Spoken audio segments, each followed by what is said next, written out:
Good morning, everyone. Thank you, Maha and Marwan, for these introductory remarks. Maha, you set the tone for the day as well, and the conference that is going to tackle all these very difficult issues will start with this first session. My name is Kim Ghattas. I'm a visiting fellow at Carnegie, and I'm delighted to be chairing this first session of the day. The title is Regional Chessboard, Turkey, Iran, and Russia. We do live in a very complex region indeed. There are more players involved, of course, and we'll discuss some of them as well.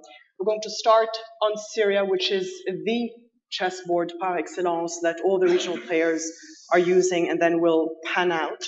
We're going to try to pack in a lot in just 1 hour, but I have some excellent speakers with me to help us do just that. And I'm going to introduce them just briefly because you have their full biographies in the conference program.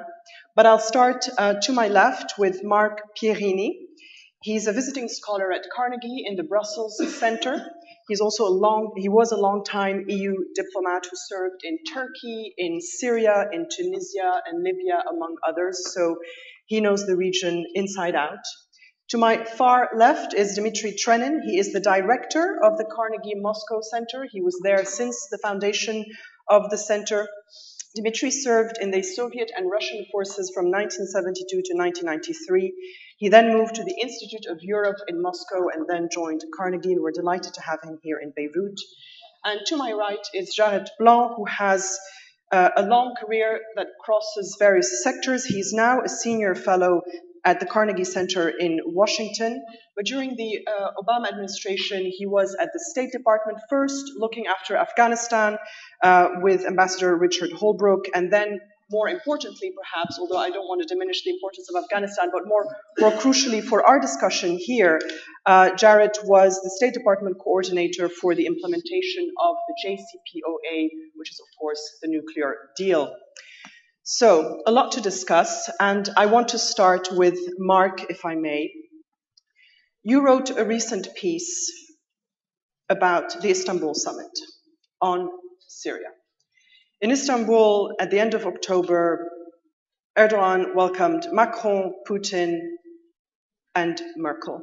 And notably absent, of course, was the United States, and we will get to that in a moment. But your piece said that the meeting made one thing clear, and that was that Assad had won. I don't think that that's too much of a surprise for any of us here. We've been talking about this outcome for a while. But what does it look like to have this conclusion when you're Erdogan, someone who, from the very start of the uprising, which started in 2011, said that he wanted Assad gone? I would say, Kim, that the first element of the Istanbul summit was that it was a gathering of incompatible agendas. Essentially, it started as a showcase of the Turkish-Russian partnership, if I may call it that way.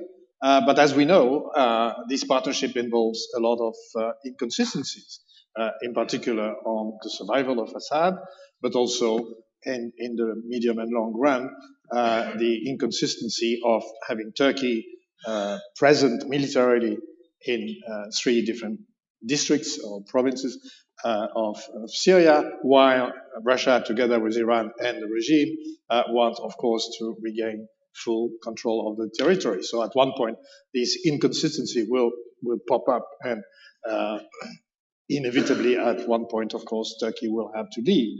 But we're not there. For the moment, what matters, I think, and I say that in all modesty, since we have Turks in the room, including Turkish colleagues from Carnegie, the main driver here seen from Brussels is that President Erdogan wanted to say one thing: Turkey matters. He said that very clearly in his UN General Assembly speech. He said, and I almost quote from memory, Turkey is not a military or economic superpower, but it has become a country that matters in the solution of issues like Iraq and Syria. And this is the main driver here. You may then ask, why did Macron and Merkel were invited? Because the EU has such a limited diplomatic footprint in the Syrian war. It has a limited but effective military footprint in a very specific domain, which is the anti-ISIL coalition, and as a complement to, of course, what the leader of the coalition is doing, the United States.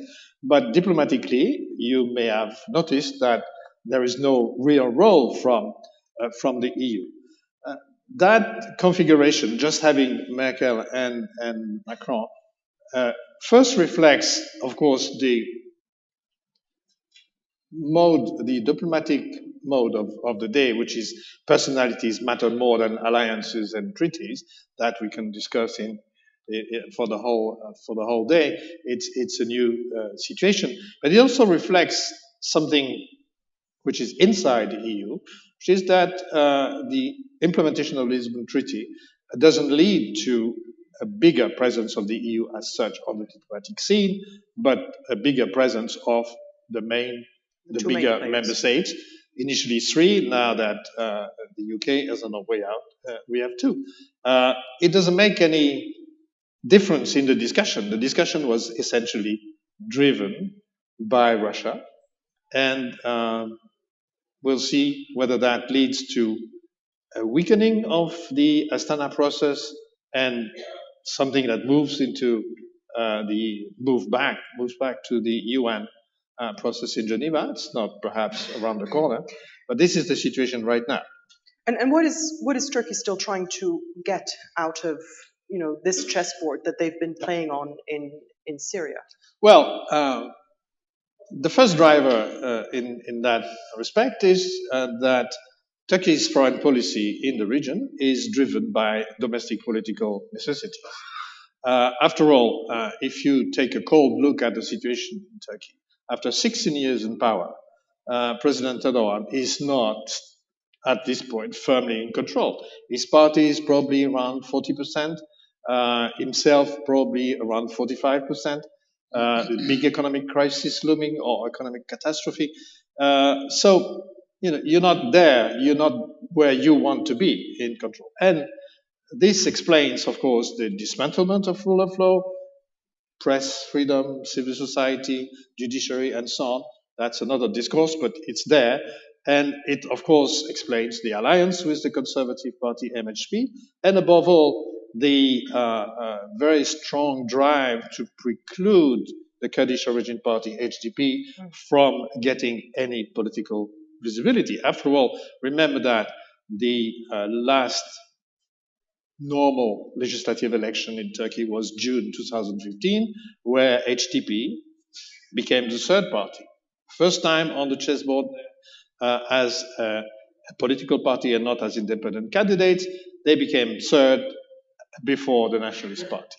That was a big shock. And as we all remember, the following months, the peace process with the PKK was terminated. And that is what has determined mostly the following. So Erdogan very much driven by domestic concerns, but not getting precisely what he wants from this chessboard. One country that is getting quite far, Dmitri, is Russia. America's not there in this title of ours for the session. They are on the ground, and we'll talk about it with all 3 of you, including with you, Jarrett. But I want to talk about Russia because they seem to be, can I say, the boss of the moment. I can't do chess comparisons, and I don't play chess, so I don't have all the right words at hand. But are they getting what they want? They certainly seem to be getting what they want. They seem to have used Syria for an incredible comeback on the regional stage, the global stage. Well, Kim, as you know, even if you don't play chess, that in chess, the king is not the strongest figure on the chessboard. Now I know. The king is in the room, but there's a limit to even the strongest can do on the chessboard, not to speak of what they can do in the world. I think that you asked the most important question I think, as relates to Russia. Because Russia's involvement in Syria, and more broadly the Middle East, is not so much about Syria. It's not even so much about the Middle East. It's about where Russia stands in the world and what Russia is capable of doing in this world. That's the most important thing. And I believe that Russia is coming up with something in this part of the world that can be the template of its foreign policy for the 21st century. So I think it's very important. And Russia intervened, in my view, in Syria. Not so much. Of course, it did intervene to defend the regime in Damascus, to eliminate its enemies, whoever those enemies are, at least to keep them down and hold them down and bond them to the negotiating table, if you like. I think that was a strategy. And of course, it was also a war to kill those Russians who had joined with ISIS, so that they never come back. They always stay in this region, so preferably immobile. Also domestic concerns. Yes, it's not so much domestic political concern as domestic security concern, all right? But having said all that, the most important thing for Russia, as it decided to intervene in Syria, which is a very unusual use of military force by Russia. I call it the first US-style Russian war. The objective was to put Russia back onto the chessboard. Russia was not even a player. At least it was not considered to be a player by a lot of people, starting with President Obama and to the people in the Gulf who, let's say 7-8 years ago, did not have any thoughts about Russia. So Russia is back on the chessboard. That's the first thing. The second thing is what is it that it can do on that chessboard? I think it's very good for Russia, and I think for the rest of us, that it does not imagine itself as the dominant figure on the chessboard, even the dominant figure to be on the chessboard. It carves out a very different role, again, very new for Russia, a role of a reasonably strong power, diplomatically strong through its P5 status or N5 status, militarily strong, sort of. If you can intervene in the Middle East and continue winning on the battlefield for 3 years, you qualify as a great power if you're an outsider. There are very few countries that can do that. But the most important insight for Russians was that you don't need to take sides 100%. Of course you will take sides. There will be situational allies and there will be situational adversaries, enemies. But essentially, you deal with all relevant parties. There are very few parties that are beyond the pale. ISIS, Al-Qaeda, everyone else, welcome to my table. And that is new. That is very new. And that explains, that's new for Russia. And that explains the relative success of Russia's foreign policy in the Middle East in the last 3-4 years. But they still have a balancing act to do that's precisely it. But also between Iran and Israel. Exactly. Do they have compatible agendas at the moment? No, not quite. But that's the beauty of it. You deal with those who are there. You all have agendas, and some of your agendas are mutually incompatible. But if I deal with all of you, and I hear you out, and I recognize what I think your legitimate interests are, and then I try to manage somehow on this chessboard, then I become, I wouldn't call an indispensable player, that's too much.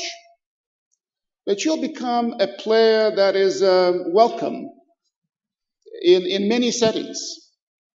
and that when you invite people to your own table, they come. When you place a call, they answer. But then they will be calling you. So I think that it's not a mediating role. But what I'm trying to say is that there was a very interesting quote from Sergei Lavrov, the foreign minister. He once said that Marc mentioned the name of the Syrian president, Bashar al-Assad, and said, Assad is not our ally. At least he is not an ally in the sense that Turkey is America's ally, which means that we're not 100% with anyone, which also means that we're not 100% against anyone. And that means that we can deal with Israel, a very close relationship between Putin and Erdogan, and I would say more broadly between the Russians and the Israelis, and the recent Israeli downing, or well, say the Syrian downing of a Russian military transport plane that the Russians blamed on the Israelis, had made a dent in the relationship, but it did not destroy the relationship. So you deal with a country that can deal with Iran and Israel, or Hezbollah and Israel, or Iran and Saudi Arabia. Well, there's something there. Means that you have a high degree of flexibility, a high degree of understanding where you are in this world and how you navigate this most complex region of global geopolitics. One of the notable absences at the summit in Istanbul was, of course, the United States. Very briefly, how do you think Putin felt standing there next to Erdogan, Macron, and Merkel, knowing that the Americans weren't there? And I want you to answer that question as well, Jarrett. Well, I don't think that Putin ever expected President Trump to arrive in Istanbul. And it may be a good thing that President Trump did not arrive in Istanbul. The United States today, the United States is many things. Even Washington is many things. Even the White House is many things. The United States is present there. The United States, make no mistake, I don't think that Putin or anyone in Russia believes that the United States is out of this region. They may agree with our American friends that the United States does not have a clear strategy in the region, but the United States has immense power. The United States, whatever people in Russia or elsewhere, whatever they say about the decline of the United States, they know full well how powerful the United States is and will continue to be. A country that bears the brunt of ever-increasing U.S. sanctions knows it better than many others. So make no mistake, the United States is present everywhere, even where it's absent. And they've just sent an aircraft again, a carrier aircraft to the Persian Gulf. It's just arriving, the first one since March. Jarrett, where does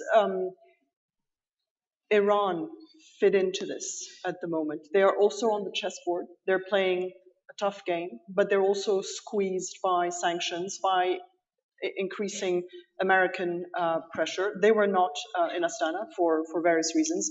But do they feel that they are on the winning end of this at the moment? Should they feel comfortable? Do you think? I realize you don't speak for them, but sure. You've dealt with them.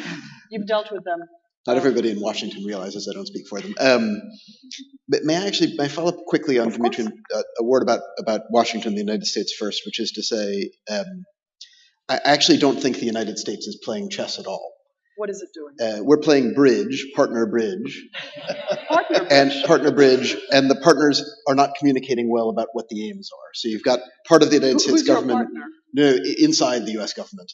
You've got part of the United States government that's sort of shooting the moon and part that's not, and it's making for a very ugly game. So I think broadly speaking, there are kind of three instincts in the U.S. government. You've got an ideological instinct, an almost neuralgic fear of Iran that drives every perception of the region, and then related to that, but slightly different, this view that there's kind of an Israeli-Saudi nexus that can fundamentally reshape the region. You've got a more sort of traditional professional view that comes out of the military, out of the career civil service that says, we have a bunch of different problems here. We've got a Syria problem, an ISIS problem, a Lebanon problem, and Iraq problem, and we need to take each one of them on its own terms. And in almost every instance, the conclusion is greater hostility with Iran is not desirable. So that is in conflict with this neuralgic view of Iran. And then lastly, you've got President Trump's own sort of pugnacious isolationism, which says threaten or get out or both. And it's fine. Every U.S. administration, every government is pulled in different directions. I think this one is unique in a sense of not knowing that there are these internal debates within itself and not making conscious decisions. Well, we've favored this course, so that's going to relate to this next decision in a certain way, whether positive or negative.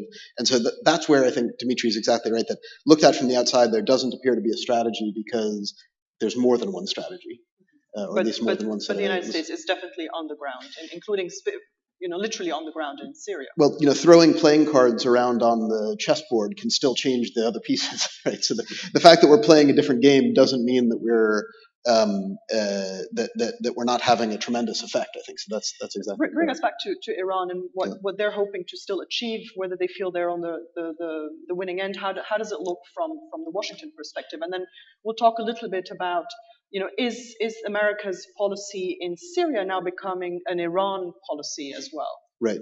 I think, Iran similarly is pulled in a few different directions regionally. I think on the one hand, my impression is that they feel pretty good about their tactical accomplishments in Iraq and Syria and Yemen. They feel that probably compared to most of the other players in the region, they have a wider range of options as a result of having pretty good political military success over the last couple of years. They're pulled in a slightly different direction domestically, I think, in that there is more debate in Iran, I perceive, about the relative value of these different engagements than there has been in the past. So I think a clearer domestic consensus, for example, on the importance of Iranian proxies or partners in Iraq, less of a consensus of the importance of Syria. And then in the context of the U.S. maximum pressure campaign, U.S. withdrawal from the JCPOA as Iran tries to keep itself in compliance with the nuclear deal, there is, I think, from a certain part of the Iranian government, a pressure to express its frustration elsewhere. Mm-hmm. That can be in the ballistic missile program. It can be through the regional proxies. There was just a ballistic missile test. There was just a ballistic missile test. And a danger that emerges from that of sort of accidental catastrophic success from Iran's perspective, right? So, over the course of the last year, you've had these two Iranian plots in Europe, one in Paris, one in Denmark. If either one of those had succeeded, the broader Iranian effort to try to isolate the United States and break Europe and East Asia off from the traditional alliance would have been ruined, right? So Iran has survived so far on the luck of failure. And the luck of other people's failures. Their luck of their own failures as well, right? Their own failure to achieve some of these more provocative aims. But the risk is that because here in the region they do have this greater degree of freedom, more range of freedom because of a pretty good tactical few years, they actually run, I think, a greater risk of catastrophic success. We're going to talk about the JCPOA as well, and what happens to it in the near and long-term future. But just again briefly, do you think that the way that the U.S. looks at Syria and the troops that it has there for the anti-ISIS fight, is that going to become a more Iran-centered force? Are they going to try to squeeze Iran on the ground in Syria and encircle it in various other places? Is that what we're looking at? So again, I think that there are different camps in the U.S. government on this. There is clearly, with the National Security Advisor, I think probably the Secretary of State, there is a camp that wants to do exactly that. There's a camp, I think, largely within the military that is resisting that, that's trying to stay focused on a counter-terrorist mission.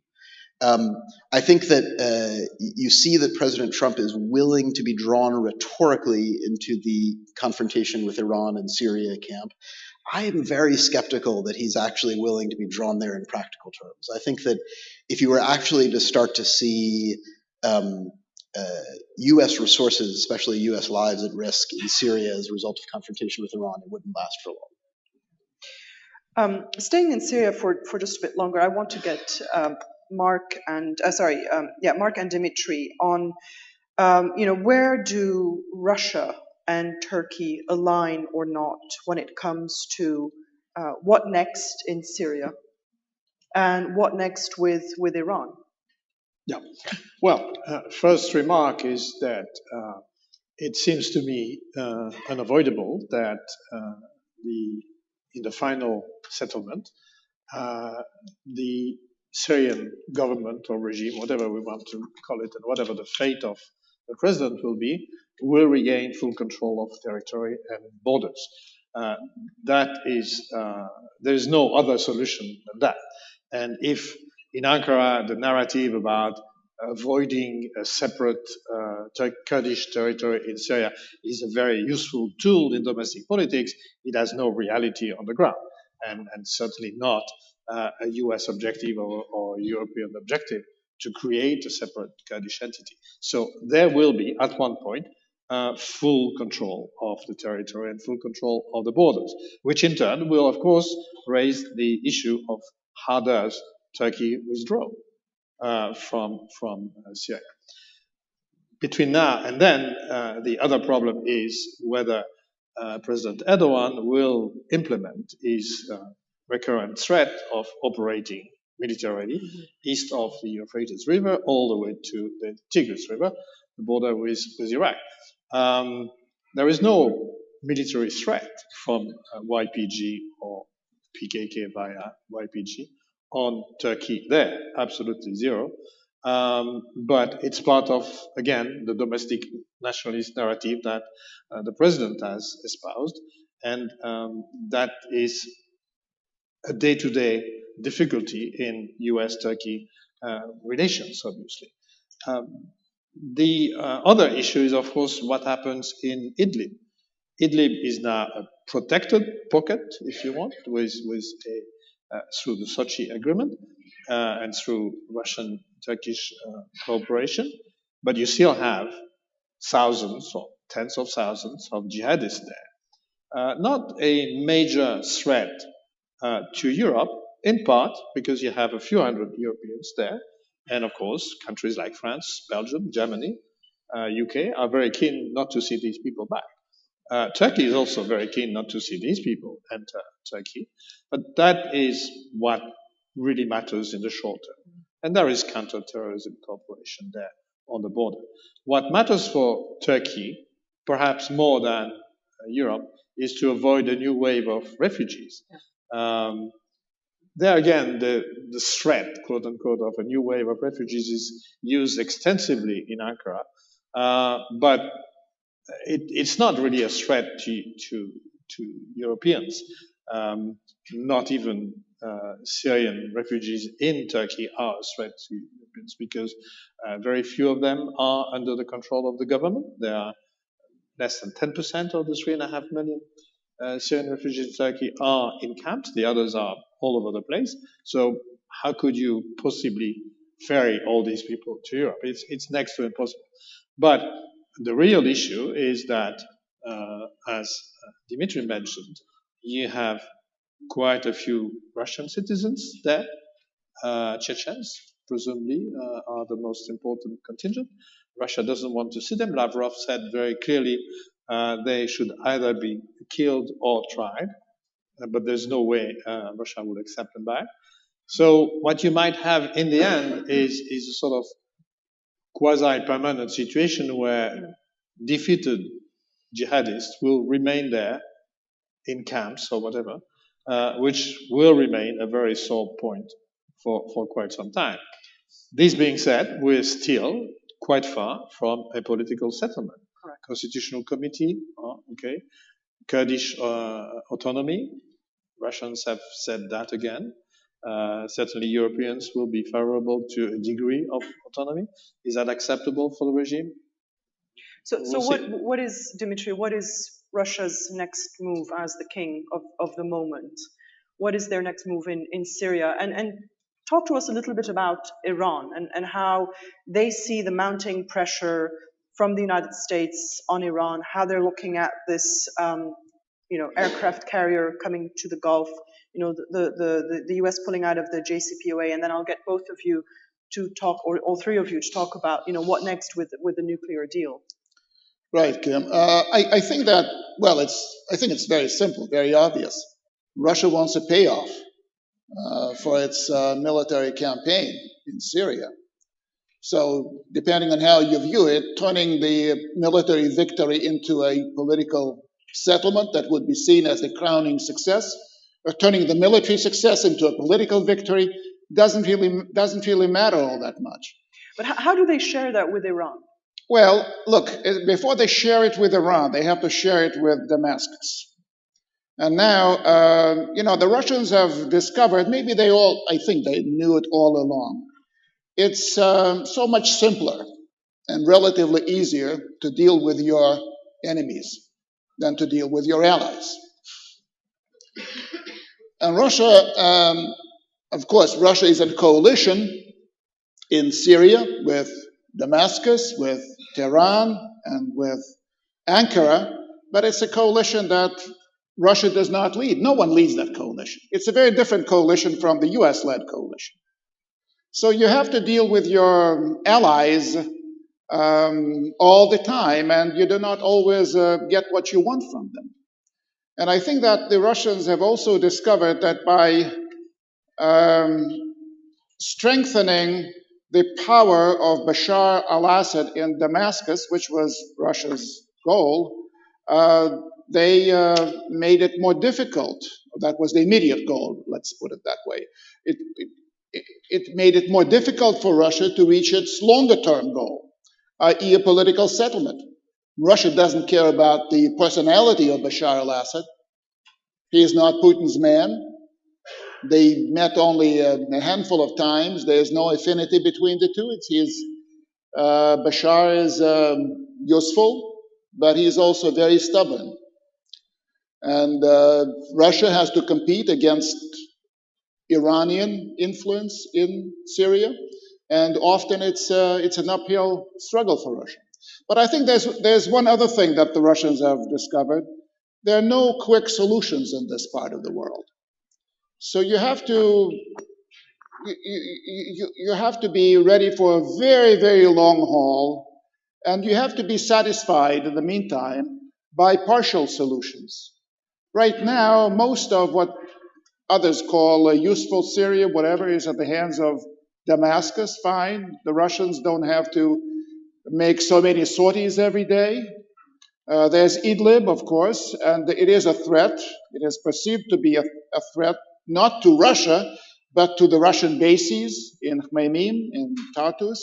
And there are drones sometimes flying out of there, so you have to be on your guard, and you want that to be eliminated. But you also realize that you sign an agreement with Erdogan, and under that agreement, within so many days, he has to do so many things. You know that it's very, very unlikely that it will be done precisely in that time frame. But what do? Do you issue an ultimatum to Erdogan? Do you start a military campaign that will undermine your other important relationships? First of all, with Turkey, but also with you will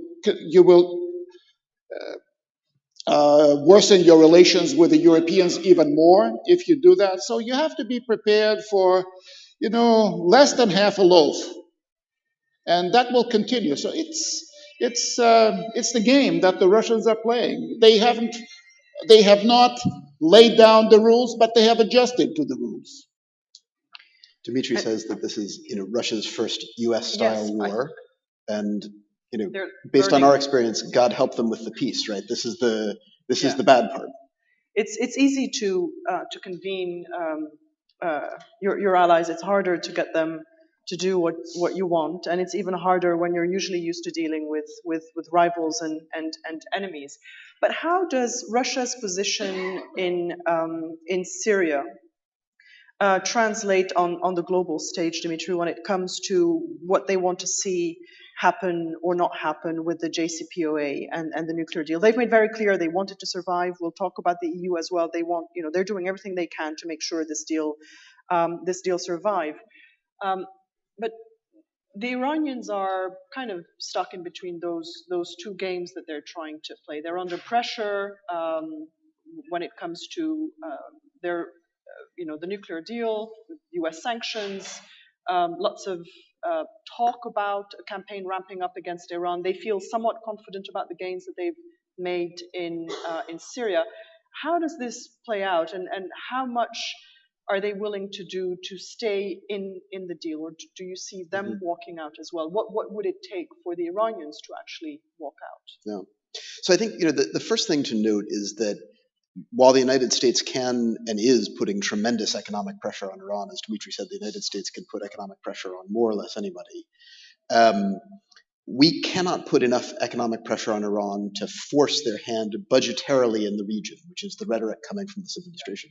And that's something that the United States doesn't quite understand. I don't think that people understand it. But because Iran and Russia, unlike the United States, can do more with less. So unlike the US, which deploys the big guns, they can achieve a lot more with less.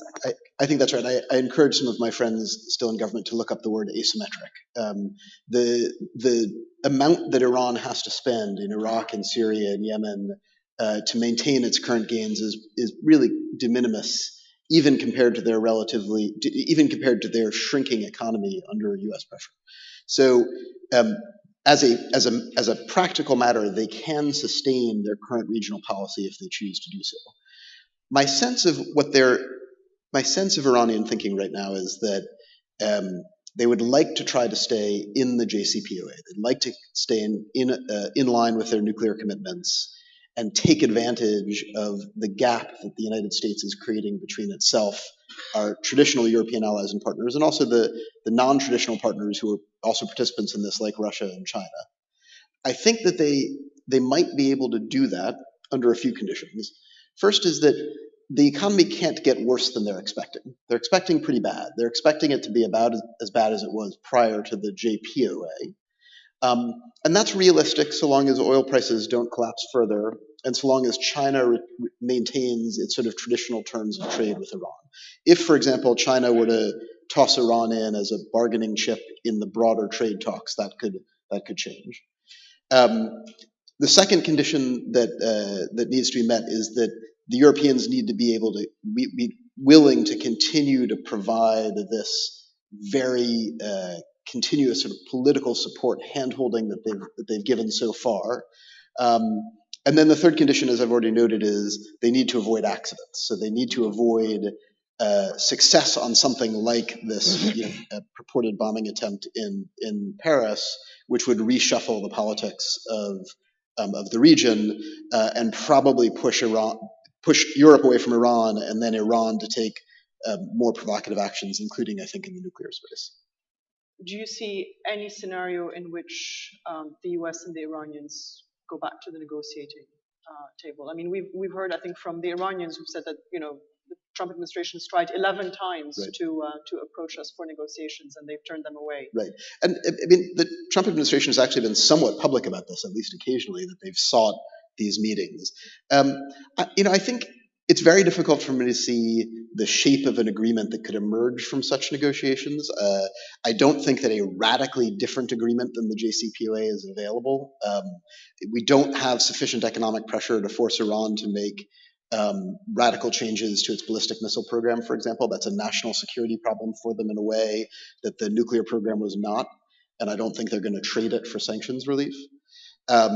So the question then becomes, is there a smaller deal that Trump would accept, maybe? Is there a smaller deal that he could sell in Washington, where people are very focused on each of these details of Iranian policies? I think that's less likely. I think the Iranians think that it's less likely. And then is it worth the political risk back in Tehran for a fairly low-order chance of a new deal with Washington, or is it better for them to try to hold out and see if there's some kind of policy change that comes out of Washington? I think for now, at least, they're in that second camp. But things like the Rouhani statement yesterday about the 11 efforts, I perceive that as Iran leaving the door open because they can't be the supplicant, right? So they need to constantly remind people the United States is the supplicant. So should they ever change their mind and decide to come back into a negotiation, they've set the narrative that way. The last thing I'll say is just that if Iran does move domestically toward a decision to negotiate, I would expect to see very provocative steps first. They're not going to come back into a negotiation from a position of perceived weakness. They're going to remind everybody that the U.S. wants to talk, and they're going to take steps that indicate that they have not been forced into this corner. The problem, of course, is that President Trump doesn't like to be the supplicant either. He's waiting for a nice big letter from President Rouhani the way he got from Kim Jong-un, but I don't think that's coming. I think that's right. Marc, staying on the JCPOA, the EU is determined to preserve it. Do you think they feel confident that they can, and how much are they willing to do to make sure that it doesn't unravel? Because when you look at all the pressure that the US is trying to pile up on Iran, whether they're gearing for confrontation or not, accidents are possible. So you try to at least preserve one element of perceived stability. Well, I think in the EU attitude here, you have two things. One is that the EU is very keen on principles, believes in treaties, statements, alliances, and so on. And of course, on the other side, Trump is an archetypical populist politician where personal strength and attacks and so on matter more than alliances or treaties. So you have this difference in cultures. The other thing behind all this is that for the first time in 70 years, whether you put the transatlantic relationship back to the Marshall Plan, 48, NATO, 49, or the Schuman Declaration, 1950. This is 70 years of solid relationship. And for the first time ever in that period of time, since last year, you have this perception in the European Council, Merkel having expressed that very, very clearly since the spring of last year, that the EU is confronted with a hostile US president. This is a huge political and psychological shock. And of course, in the JCPOA story, you have that element. You have trade competition. So there's an opening for them there. Yeah. And it has to be seen also in that perspective of a commercial war. Should European companies withdraw from Iran because there is a threat from the US president, or should they stay? And that is immensely complicated. It's not just Boeing versus Airbus, because in an Airbus you have about 30% of US components. Even in cars you have US components. So it's extremely complicated, but it is seen not just as a foreign policy issue, but as a trade conflict. And Dmitri, going back to my initial question to you, and I turn to Jarrett. Iran, the JCPOA, and Russia. We've heard from the Russians; they're very keen to maintain that deal as well. How does that fit into their broader calculation? And then I want you to tell us just a little bit more about Russia using Syria as this springboard onto the global stage, and how their efforts to maintain the JCPOA and the relationships that they have or don't have with allies and rivals, how they're using that at the moment. And then I want to go to Saudi Arabia as well, and we'll get to that. Well, I think that the Russians hope that both Europe and Iran stick with the JCPOA. I think the Russians can live with the U.S. withdrawal from the JCPOA as long as it doesn't lead to a U.S. attack against Iran.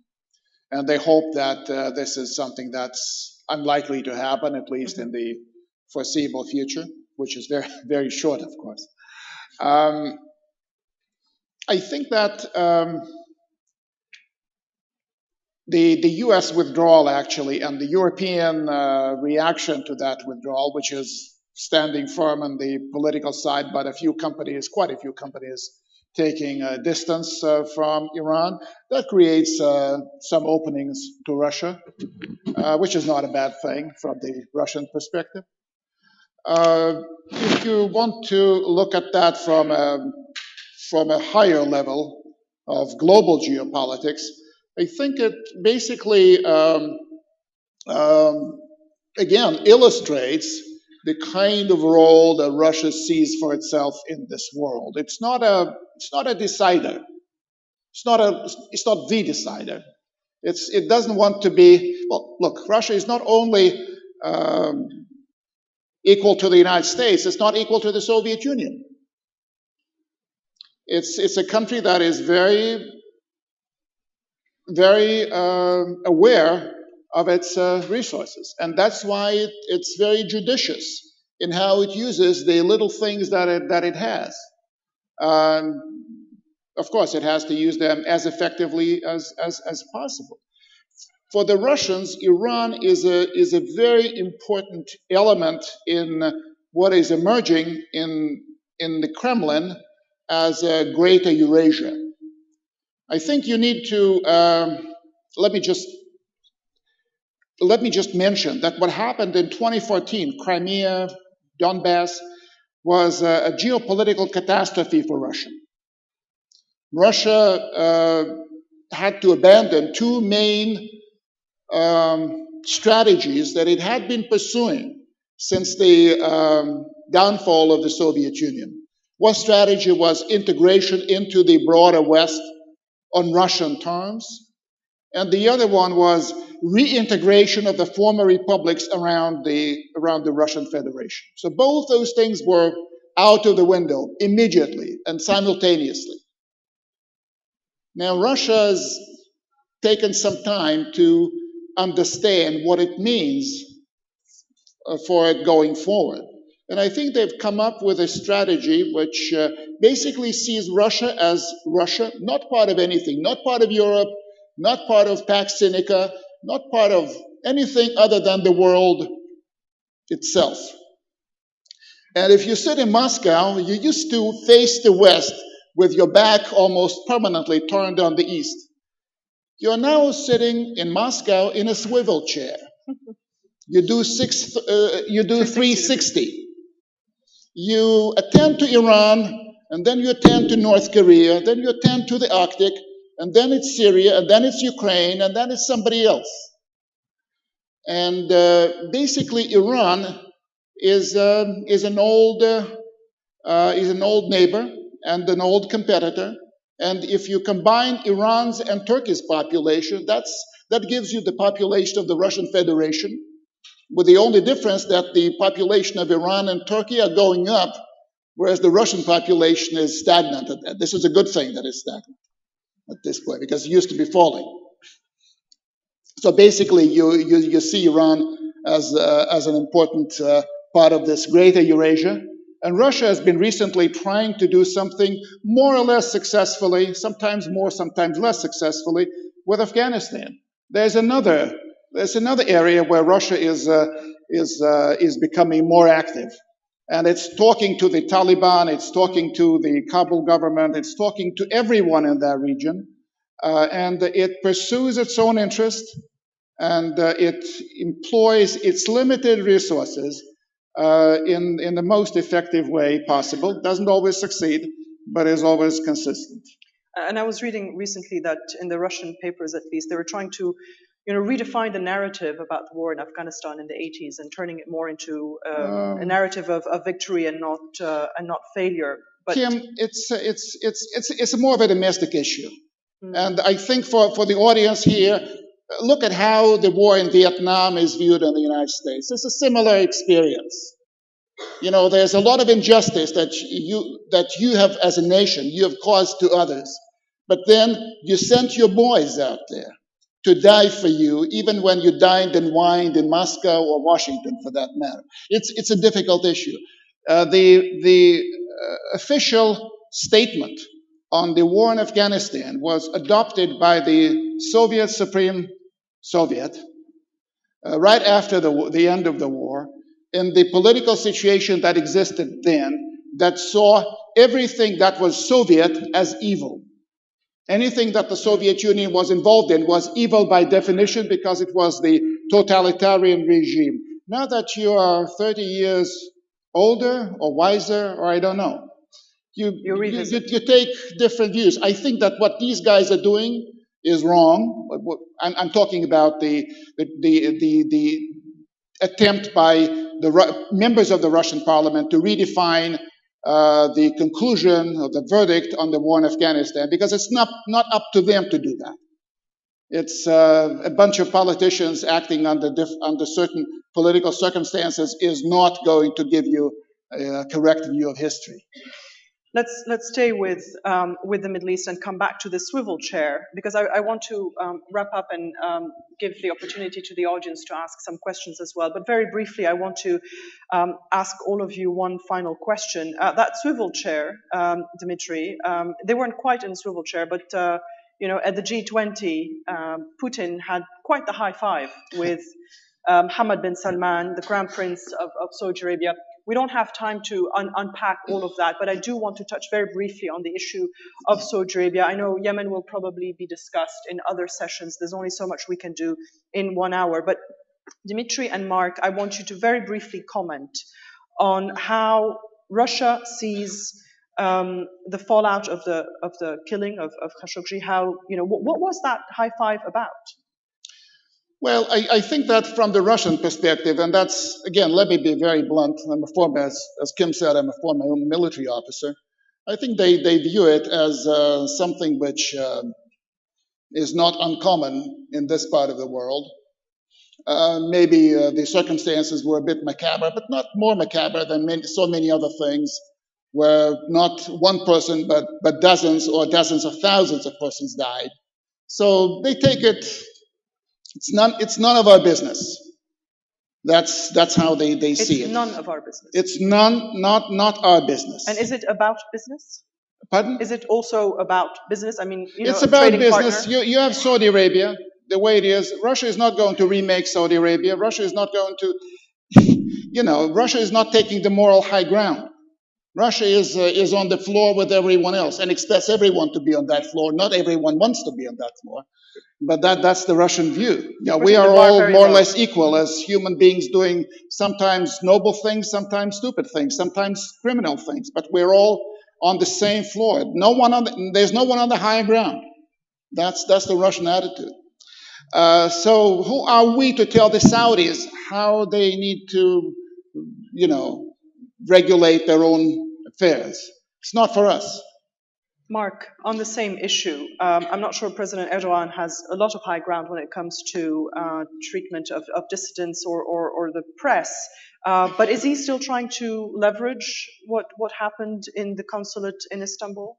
Yeah, well, before answering this question, I want the audience to know that Dmitri had just introduced a new foreign policy concept, swivel diplomacy. and it's not a joke. It may reflect the nature of our times.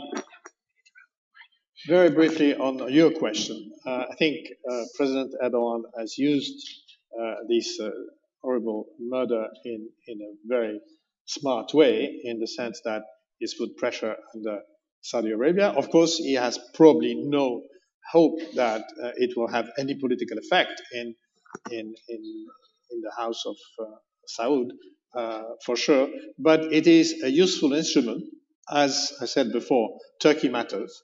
This is an insulting murder on Turkish territory, way beyond any Vienna Convention on consular relations, etc., etc. There's very little that Turkey can do to correct that. There's no trial going to happen in Turkey, and so on and so forth. But it's a useful tool to be, one, in the news, two, to put on the side all these rather drastic things happening in Turkey against the press and the civil society. And finally, it's also useful in the Turkish-US relationship, where you have a whole basket of very difficult situations, from YPG to Halkbank to the Gulen extradition and the S-400 versus F-35 military procurement issue. So this is one other thing. You know that, of course, by definition, President Trump will be standing by the Saudis. So you introduce an element to sort of balance out the whole thing. It's largely tactical. I'm being told that, unfortunately, because we started a little bit late with the program and we have to, of course, give the floor soon to Ambassador Burns. We will not have time for questions from the audience, but the speakers will be there at the break. You can come up and talk to them and ask them questions. I want to have 30 seconds from you. You can give us the last word. Is the chessboard moving to Lebanon? I mean, I don't think that the chessboard never left Lebanon. So, sure. Yeah, but no, I mean, our friend Joe Bahout, who's here somewhere, I thought his piece this week on this point was really like, 20 seconds on one last issue, which is just to say, on this Saudi question,